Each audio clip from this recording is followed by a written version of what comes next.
Why is a long vowel called a long vowel? Why is it important to teach this to our students? And how do we actually do it?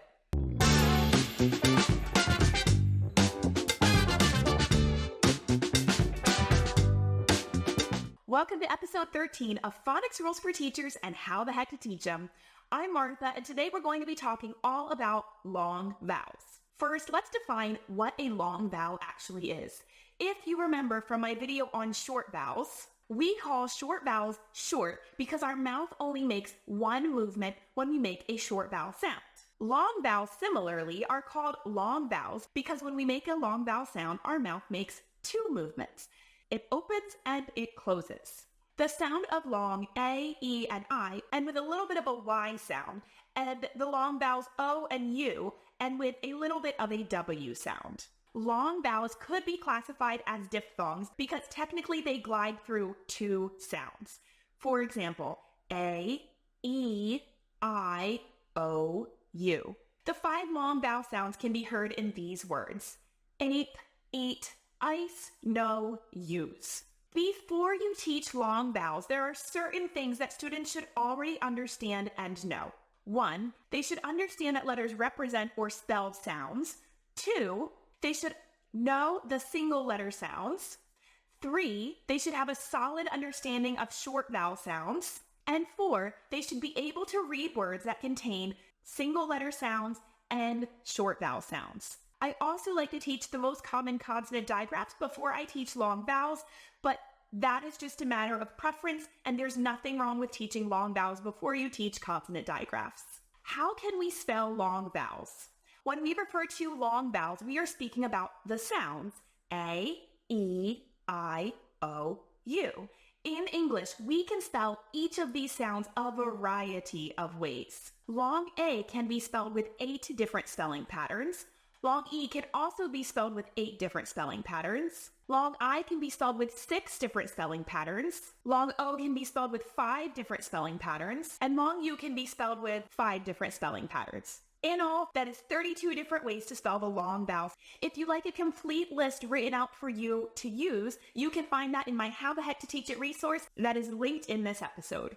Now, before you feel really overwhelmed at the prospect of having to explain all of those long vowel spelling patterns, students cannot and should not learn all of those spelling patterns for the long vowels at once. Instead, we can teach them the different spelling patterns for long vowels in a structured, organized way, starting with the easiest and most common and moving towards the least common and more complex spelling patterns. So rest assured, your kindergartners do not need to know that both EU and UE can spell the long U sound. While different curricula teach the long vowel spelling patterns in different orders, there's no one perfect scope and sequence. Here is the order that I like to teach long vowel spelling patterns. Number 1, open syllables.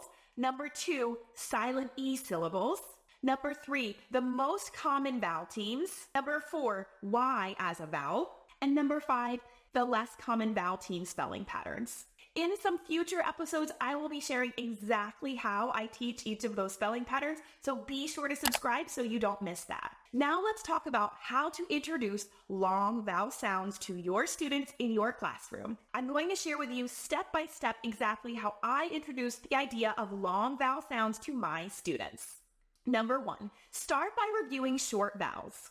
Students need to have a solid understanding of short vowels before they should move on to long vowel spelling patterns. First, write the letters A, E, I, O, U on the board and ask students to say the sounds that each letter represents. At this point, if they've only learned short vowels, then they would be producing short vowel sounds. A, E, I, A.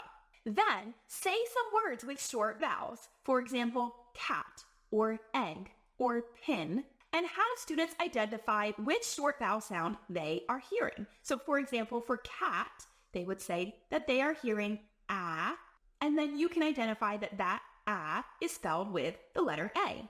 Number 2, from there, you can review what makes a vowel sound a vowel sound.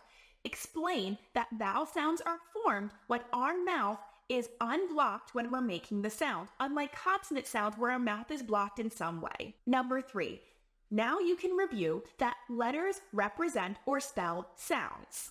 And you can remind them that some letters can represent more than one sound. 4. Let your students listen to some long vowel sounds. Now tell your students they are going to learn some new vowel sounds.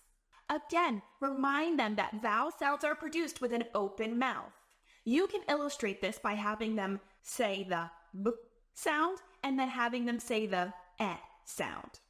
And ask them to point out which one was the vowel sound. Number 5, give them the opportunity to produce some long vowel sounds. This doesn't need to be done in writing at all. This is just an oral activity. Tell your students you are going to say some words very slowly. Ask them to repeat the words and then have them see if they can identify the vowel sound in each word. Remember, we're only practicing listening and producing these sounds. You don't need to write any of these words down at this point. We just want them to be able to hear the vowel sound. Remember, later on, we will start introducing specific spelling patterns, but now we just want them to be able to hear and produce those long vowel sounds. For example, say the word ape and have your students repeat it. Ask them what 2 sounds they hear in the word. A. Have them identify which of those sounds is a vowel sound. A. You can repeat this with words for every single long vowel sound. For example, you could use eat, hi, no, and use. Number 6, review the sounds from each word. After you've gone through each word, you can have your students produce each sound again. And of course, you can help them and guide them through this. A, E, I, O, U. You can explain that these vowel sounds are called long vowel sounds because their mouth makes 2 movements. They are opened and then they are closed. Your students might even realize that these vowel sounds are the names of letters, and this can be a great thing to point out to them, that long vowel sounds spell the name of the letter. Now your students have a great foundation for understanding long vowel sounds. All of this work begins orally, but then we can quickly move into teaching long vowel sounds in connection with specific spelling patterns. I like to begin orally, so students remember that long vowels are the sounds, and they're not connected to just one single spelling pattern. From there, I would begin by teaching open syllables to my students in connection with long vowels. But that is for next week, so be sure to come join me again next week when we talk about how we can teach open syllables in connection to long vowels to our students. Don't forget to like and subscribe so you never miss an episode, and if you have any questions and comments, feel free to drop them below and I will respond directly to you.